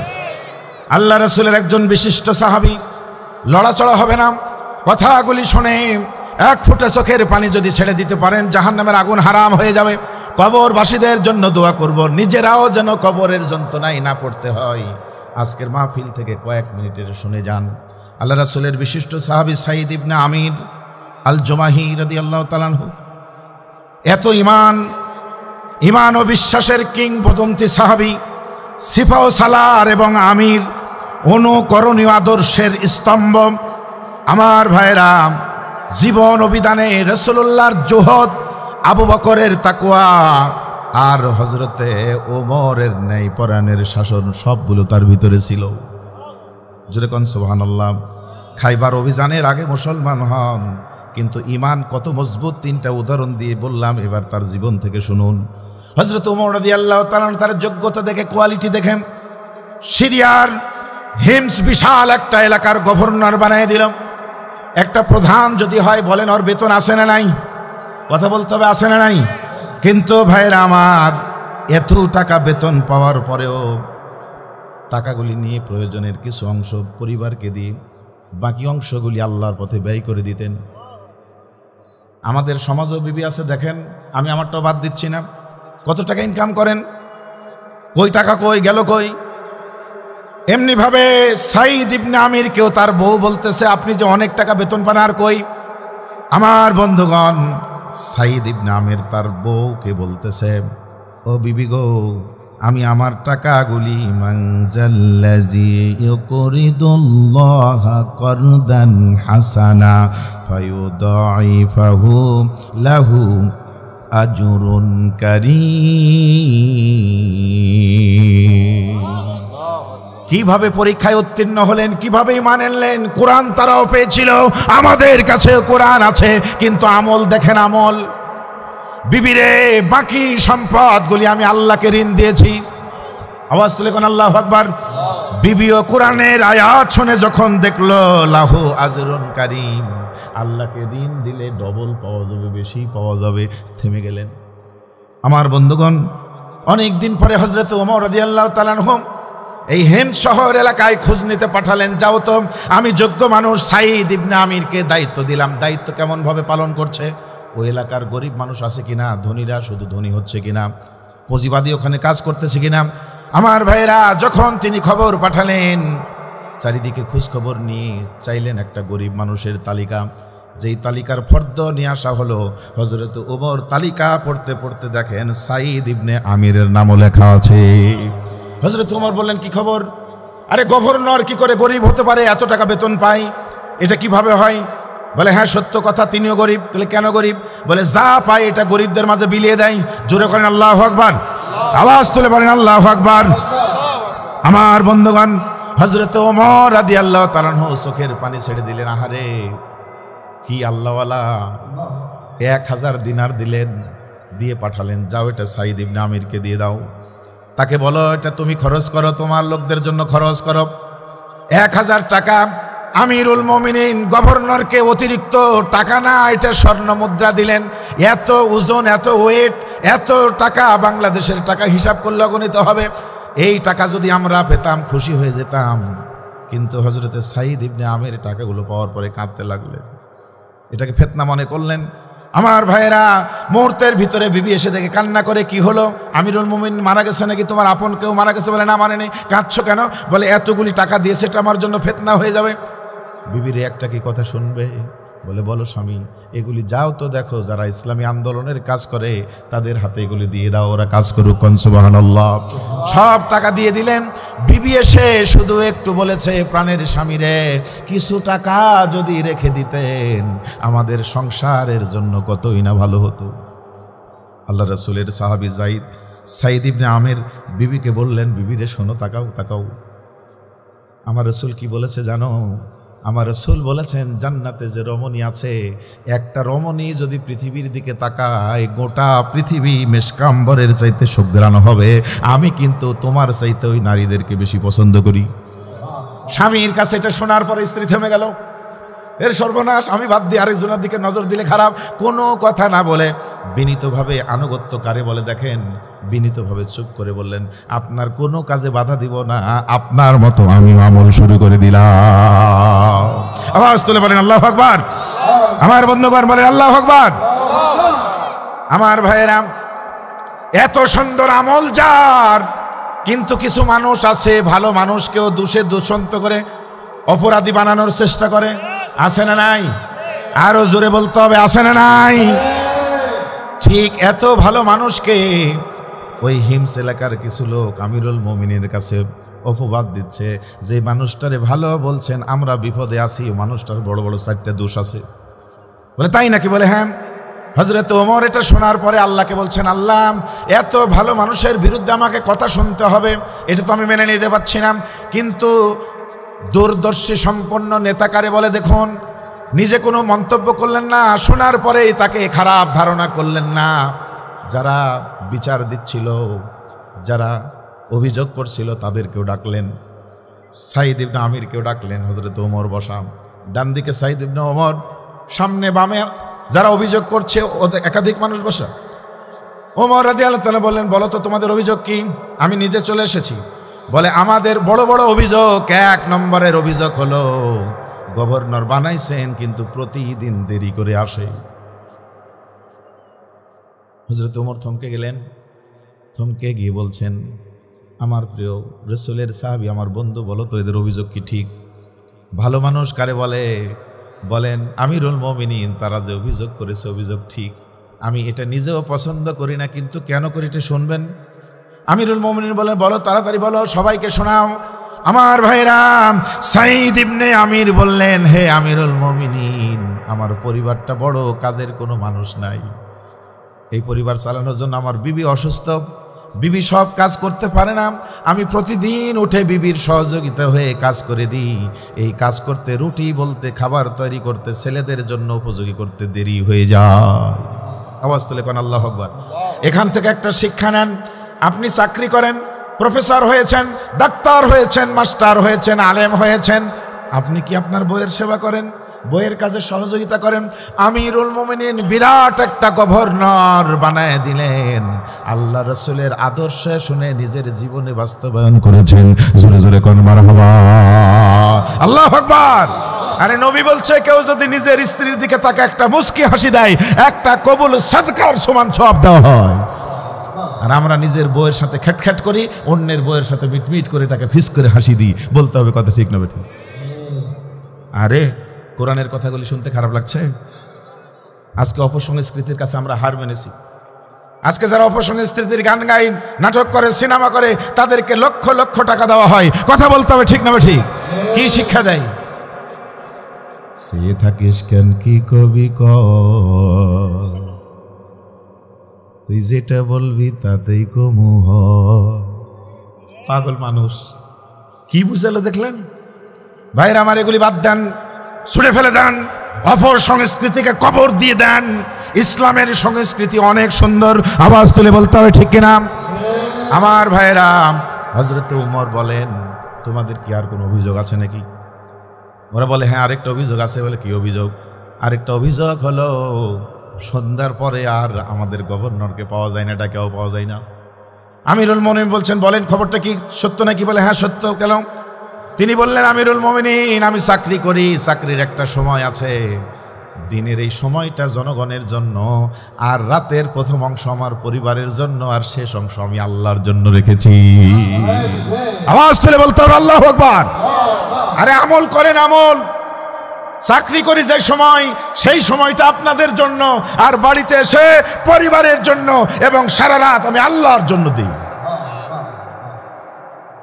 আমল করা দরকার আছে না নাই? জোরে বলতে হবে। কিন্তু আমরা ব্যালেন্স হারা। কেউ যদি চাকরি করি, চাকরিতে ভালোতে পরিবারের সময় দেয় না, পরিবারের সময় দেয়তে আল্লাহর জন্য সময় দেয় না। আমাদের কোনো ব্যালেন্স নাই। আওয়াজ তুলে বলতে হবে ঠিক না ঠিক? কিন্তু জান্নাতগামী মানুষগুলি ব্যালেন্স করে রাসূলের আদর্শ হুবহু জীবনে বাস্তবায়ন করেছে। আমাদের অনেক আলেম ওলামা আছে, কোরআন পড়েন ঠিক আছে, হাদিস পড়েন ঠিক আছে, নামাজ পড়েন ঠিক আছে, রোজা করেন ঠিক আছে, কিন্তু ইসলামী আন্দোলনে নেই। কথা বলতে হবে। সামাজিক কার্যক্রমে নাই, আছে না নাই? কিন্তু আল্লাহ রাসূল সব কাজ করেছেন। বলতে হবে বড় ভাই, কথা ঠিক না ঠিক?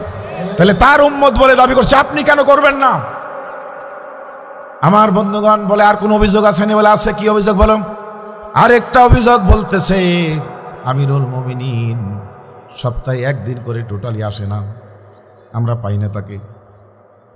আমিরুল মোমিনিন বললেন সাইদ ইবনে আমির কথা সত্য নাকি? বলে হ্যাঁ সত্য। বলে কেন বলো তো? সাইদ ইবনে আমির বললেন আমিরুল মোমিনিন আপনাকে এটা বলে আমি লজ্জিত হব, কারণ আপনার কাছ থেকে শিখেছি আপনি বিশ্বজাহানের খলিফা, কিন্তু তালিওয়ালা জামা গায়ে দিয়েছেন। আমিরুল মোমিনিন ওমর একটা মাত্র আমার জামা গো, বাড়িতে কাপড় নাই, সপ্তাহের প্রতিদিন কাজ করে একটা কাপড় পরে কাপড়টা ময়লা হয়। আমার নবীজি বলেছেন জুমার নামাজে কাপড় যেটা হোক, নতুন হোক আর পুরাতন হোক, পরিষ্কার পরিচ্ছন্ন কাপড় পরে জুমার নামাজে যাবে। আমি আমার সপ্তাহের একটা কাপড়, পরিহিত কাপড়টা শুক্রবারে ফজরে নামাজ পড়ে যখন বাড়িতে যাই, আমার কাজের মানুষ নাই, বিবিটাও অসুস্থ, নিজের হাতে কাপড় খেসে শুকাতে শুকাতে জুমার নামাজের সময় হয়ে যায়, আমি ওই কাপড় পরে জুমার নামাজে চলে যাই। এই জন্য জুমার নামাজের দিন আমি মানুষের কাছে কাজ করতে পারি না। আওয়াজ তুলে কোন আল্লাহু আকবার। আরো জোরে বলেন আল্লাহু আকবার। আমার ভাইয়েরা এগুলি শুনেছেন কোথায় থেকে? শিখেছেন কোথায় থেকে? রাসূলের কাছ থেকে, উমরের কাছ থেকে। আওয়াজ তুলে কোন আল্লাহু আকবার। ওমরের মতো মানুষ দরকার আছে না নাই? ঘুম আসতেছে নাকি? কার কার ঘুম আসে একটু হাত তুলে দেখান দেখি। ঘুম আসে নাই? খারাপ লাগতেছে? ওইরকম সমাজ আপনারা চান না? চান না? আমাদের নেতৃবৃন্দ হবে এরকম। ব্যক্তিগত আমল, পারিবারিক আমল, সামাজিক আমল, রাষ্ট্রীয় আমল, সব আমল একসঙ্গে করবে। এরকম সুন্দর ইসলামের সুন্দর দৃশ্য কি দেখতে চান? এরকম সুন্দর ফুটিয়ে তুলেছিলেন রাসূলের পরে খোলাফায়ে রাশেদারা। বলতে হবে ঠিক না ঠিক? খোলাফায়ে রাশেদার সোনালী দিন কেন যে ফিরে আর আসে না, সকলেই পেতার অধিকার, প্রাণ খুলে কেন হোসে না? বলেন আমার খোলাফায়ে রাশেদার সোনালী দিন কেন যে ফিরে আর আসে না, সকলেই পেতার অধিকার, প্রাণ খুলে কেন হাসে না? আরামে বসে আছেন শুনুন, এই যে পাশে জেলখানা, বিশ্বাস করেন এক একটা দিন যেন এক একটা যুগের মতো গেছে। কষ্ট লাগতো কখন জানেন? মা বোনেরা হাঁস মুরগি পালে, বেলা ডোবার আগেই বেলা ডোবার পরে হাঁস মুরগি খুন্নির ভিতরে ঢুকে গেট মেরে দেয়। আর আমাদের মতো মানুষগুলিকে আসরের নামাজের পরে সূর্য ডোবার অনেক আগেই ঘরের ভিতরে ঢুকায়া ঢুকায়া এভাবে খিল মেরে দেয়। এক একটা দিন, এক এক মুহূর্ত, এক এক যুগ চলে গেছে। এত কষ্ট, এত কষ্ট। দেখেন তো মনে কথা বলে কিনা? কত যে দুঃখে ভরা দুনিয়া, আর যে পারি না সহিবার। চারিদিকে অন্যায় অবিচার, দুর্নীতি জুলুমার হাহাকার, সেই জুলুমের চির অবসান কোনদিন আর কি হবে না। জুলুমের চির অবসান আপনারা চান না চান না? জোরে বলেন চান না চান না?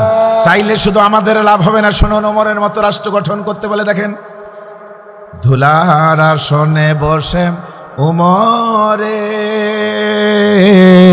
রাজ্য শাসন যে করিত, খলিফা ওমরের আমলে কোন লোক কি না খেয়ে মরিত, সেই ওমরের মতো কেউ ধরাতে কোনদিন আর কি হবে না। ওমরের মতো শাসন কি আপনারা চান?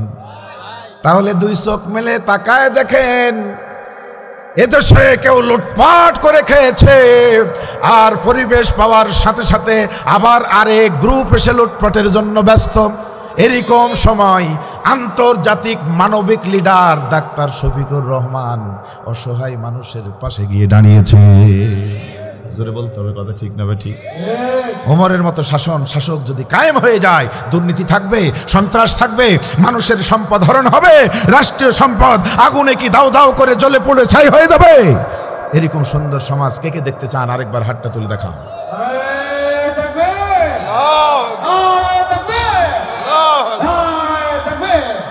আমার ভাইয়েরা, এরকম সমাজ কায়েম করার স্বপ্ন দেখেছিলেন আল্লামা সাঈদী।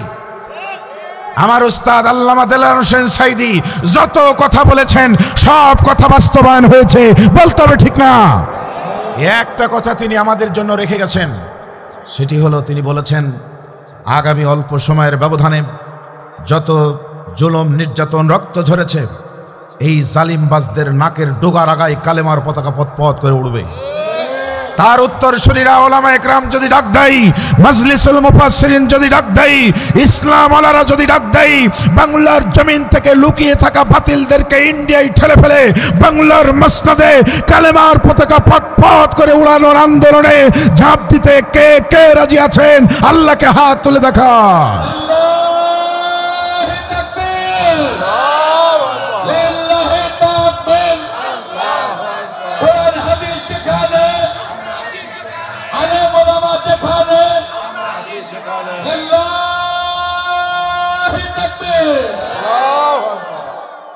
রাত অনেক হয়ে গেছে প্রিয় ভাইয়ের আমার, মাশাআল্লাহ আমরা এখনই মোনাজাত করে ছেড়ে দিব। শেষে বলছি ফিনিশিং এভাবে, প্রিয় বন্ধুগণ, আল্লাহ তাআলা কে ভালো কে মন্দ, আল্লাযী খলাকাল মাউতা ওয়াল হায়াতা লিয়াবলুয়াকুম আইয়ুকুম আহসানু আমালা। জন্ম আর মৃত্যু দিয়েছেন তো এই জন্যেই যে কে এই সুন্দর জীবন পাওয়ার পরে, সুন্দর জমিন পাওয়ার পরে, বালাখানা পাওয়ার পরে কে বেশি ভালো আমল করে, এটা দেখার জন্যই আমি আল্লাহ তাআলা দুইটা সৃষ্টি করেছি, বলতে হবে ঠিক না ঠিক? জন্মেছি যখন মরতে হবে তখন, জন্মের সিরিয়াল আছে, মৃত্যুর সিরিয়াল নাই, যে কোনো সময় চলে যাব। অতএব বেশি করে আমল করে যান। আপনার টাকায় মাদ্রাসা চলবে, আপনার টাকায় মসজিদ চলবে, আপনার টাকায় মাহফিল চলবে, আপনার টাকায় আলেম ওলামা হাফেজ তৈরি হবে। আপনি কবরে বসে বসে সাদাকায়ে জারিয়ার সওয়াব পাবেন, ভালো জ্ঞান বিতরণের সওয়াব পেতে থাকবেন, বলতে হবে কথা ঠিক না ঠিক? সামাজিক কাজ করুন, মানুষের জন্য এই নীতিতে আসুন, ক্ষতি করবেন না, কাউকে কষ্ট দেওয়া কথা বলবেন না। অর্থনৈতিক ক্ষতি তো দূরের কথা, পারলে উপকার করবেন, না করলে কলু সালামা, আপনিও সালাম দেবেন, যে গ্যাঞ্জাম করে আপনিও সালাম দিয়ে চলে আসবেন। শান্তির সমাজ প্রতিষ্ঠিত করতে হবে ইনশাল্লাহ, বলেন ইনশাল্লাহ। রাজি আছেন? তাহলে আমার শেষ কথা, পরীক্ষা যতই আসুক, আমরা প্রাথমিক একটা বিজয় হয়েছে, দিন প্রতিষ্ঠিত না হওয়া পর্যন্ত আমাদের সংগ্রাম চলবে অবিরাম, ঠিক আছে ইনশাল্লাহ? এই জন্য সিদ্ধান্ত কি নেওয়া যাবে? আগামী দিন থেকে কাউন্সিলর, মেয়র, এমপি, মন্ত্রী, প্রেসিডেন্ট নির্বাচনও যদি হয়, আমরা সিদ্ধান্ত নিব কোরআনের মাহফিল থেকে যারা নামাজ পড়ে না তাদের ভোট দিব না, নামাজিদের ভোট দিব। কে কে রাজি আছেন? হাতটা তুলে আল্লাহকে দেখা।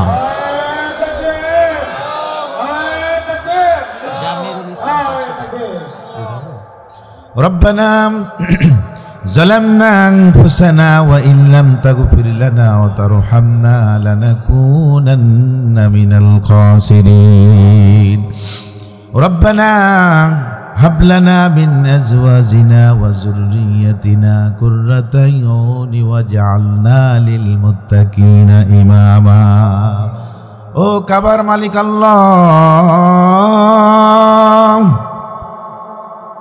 লক্ষ্মীপুর ভাটাপাড়া ঈদগাহ ময়দান গুরুস্থান সংলগ্ন রাজপাড়া রাজশাহীর এই ময়দানে বড় বড় আলেমদের নিয়া, হাফেজে কোরআনদের নিয়া, দানবীরদের নিয়া, তাহাজ্জুদ গুজারিদের নিয়া, মজলুম তোমার বান্দাদের নিয়া, পর্দানিশী মা বোনদের নিয়া, তাহাজ্জুদ গুজারি তোমার মক্কা মদিনা জিয়ারত করা মানুষগুলি নিয়া, তালিবুল ইলমদের নিয়া গভীর রজনীতে তোমার দরবারে হাত তুলেছি বড় আশা করে। ওগো আল্লাহ, মেহেরবানি করে আমাদের ভুল ত্রুটি ক্ষমা করে দাও। এই মাহফিলকে তোমার আরশে আজিমে কবুল করে নাও। সালাম ও সোয়াব সোনার মদিনায় সোনার মানুষ নবী পাকের রোজা মোবারকে পাঠায় দাও। তামাম পৃথিবীর মাটির নিচে যত মাইয়া চলে গেছেন সকলের কবরে আমাদের সালাম পৌঁছে দাও। আয় আল্লাহ তাআলা, কেউ বাবা হারাম, কেউ মা হারাম, দাদা হারা, দাদি হারা, নানা হারা, নানি হারা, চাচা ফুফু খালা মামা, এই যে হাত দুটি দিয়ে তোমার দরবারে হাত তুলেছি, পায়ের তলা থেকে মাথার ছাদি পর্যন্ত শরীরের প্রতিটি জায়গায় মা হাত বুলিয়ে আদর করেছেন, ফুফু চাচিরা কোলে তুলে নিয়ে আদর করেছেন। আল্লাহ, নতুন জামা কাপড় পরায় দিয়ে আনন্দ করে ভালো গরম খাবার তুলে দিয়েছেন। এই আপনজনগুলি আজকে কবরস্থানে বড় অসহায় হয়ে শুয়ে আছে। ওগো আল্লাহ, জান্নাত থেকে পোশাক তাদের পরিয়ে দাও, জান্নাতের খাবার তাদের কবরে দিয়ে দাও, জান্নাতের সঙ্গে সুসম্পর্ক করে দাও। এই মহিষবাতান গোরস্থানে যতগুলি মাইয়া চাইতো আছে আল্লাহ, মাইকের আওয়াজ যত দূর যায়, যত এলাকা থেকে মানুষ এসেছেন, প্রতিটি এলাকার কবরগুলিকে জান্নাতের বাগান বানায় দাও। আল্লাহ, যারা মাহফিলের ইন্তজাম করেছেন, হাফেজ মাহাদি ভাই, আল্লাহ আরিফ ভাই, মাজেদুর ভাই, এরা এত ভালোবাসে, দৌড়ে চলে যান, একটু ডাকলে কাছে চলে যান, যখন ডাকি ভালো কাজে তখনই পাই। এই এলাকার আমি মনে করি তারা একটা গর্বিত সন্তান। একদিকে কোরআনের হাফেজের বরকত, আরেকদিকে ভালো কাজ করার প্রতিযোগিতা। কেউ অসুস্থ হলে ছুটে যেতেন। একজন ভাই অ্যাক্সিডেন্ট করেছিলেন, হাফেজ এত মহব্বত, দৌড় দিয়ে চলে গেলেন, ডাকলেন হুজুর আপনি অসো মেডিকেলের বারান্দায়। আয় আল্লাহ, যে মানুষগুলি সামাজিক কাজ করার জন্য পাগল পারা, এদের ভুল ত্রুটি ক্ষমা করে দিয়ে সত্যিকারে কোরআনের কর্মী বানায়া দাও রব্বুল আলামিন। এই এলাকার জমিনকে কোরআনের জমিন বানায়া দাও। মুসলিম মানুষ আমার সোহেল ভাই পাশে নিয়ে বসা, আয় আল্লাহ এই ত্যাগ কবুল করবে না, এটা আমরা বিশ্বাস করতে পারি না।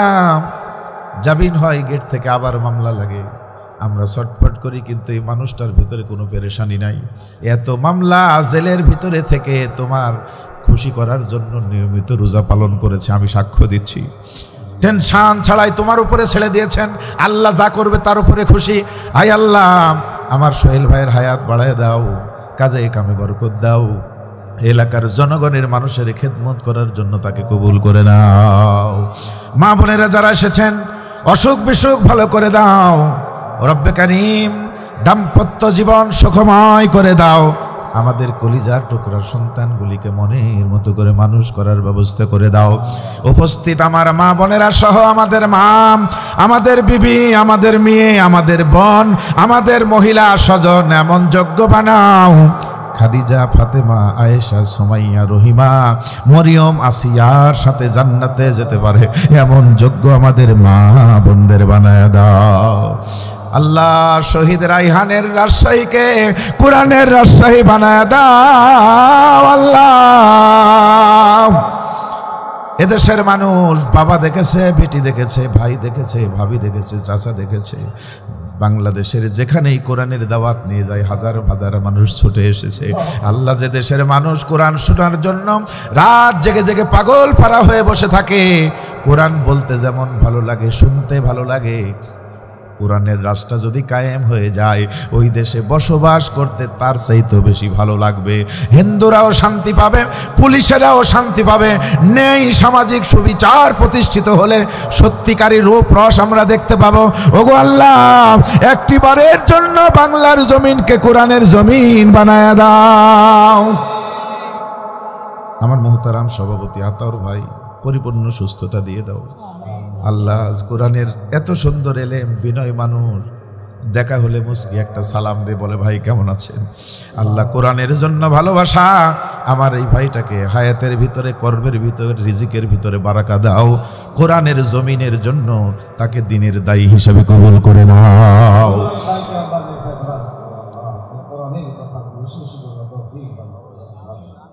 আল্লাহ, আমাদের মঞ্চ ভূমিষ্ঠ সকল আলেম হাদিস ওলামা ভাই দারাজ করুন। আল্লাহ, যারা সামনে বসে রয়েছেন কোরআনের কথা মন ভরে শুনেছেন, আল্লাহ প্রত্যেকে কোরআনের আমলদার বানায় দেন, আল্লাহ প্রত্যেকে জান্নাতে কবুল করুন। আয় আল্লাহ, যে যা মন থেকে চাই কল্যাণ কামনাগুলি পুরা করে দাও। আল্লাহ, এই কবরে কিন্তু আমাদেরও যেতে হবে, বেঈমান করে নিও না, মুনাফিক করে নিও না, ক্ষমা করে দাও। ইমানদার হয়ে ইমান আর আমলের জিন্দেগিকে সমৃদ্ধ করে দাও। সাহাবীর জান্নাতি মানুষের কাছ থেকে শুনলাম আমরা পরিবারের হক আদায় করতে পারি না। আল্লাহ, আমাদের দাম্পত্য জীবন, পারিবারিক জীবন, সামাজিক জীবন শান্তিময় করে দাও। প্রতি বছর যেন আমার ভাইয়েরা এখানে সুন্দর আয়োজন করতে পারে। রব্বে করিম, এই মাহফিলকে তোমার আরশে আজিমে কবুল করে নাও। সবাই হৃদয় থেকে পড়ুন, আব্বা আম্মার কথা স্মরণ করে পড়ুন। রব্বির হামহুমা কামা রব্বায়ানি সগীরা। হৃদয় থেকে বলুন, ওয়াকুর রব্বির হামহুমা কামা রব্বায়ানি সগীরা। সুবহানা রাব্বিকা রাব্বিল ইজ্জাতি আম্মা ইয়াসিফুন ওয়াস সালামুন আলাল মুরসালিন ওয়াজাল আখিরা কালামিনা ইনদাল মাউত লা ইলাহা ইল্লাল্লাহু মুহাম্মাদুর রাসূলুল্লাহ। আসসালামু আলাইকুম ওয়া রাহমাতুল্লাহি ওয়া বারাকাতুহু।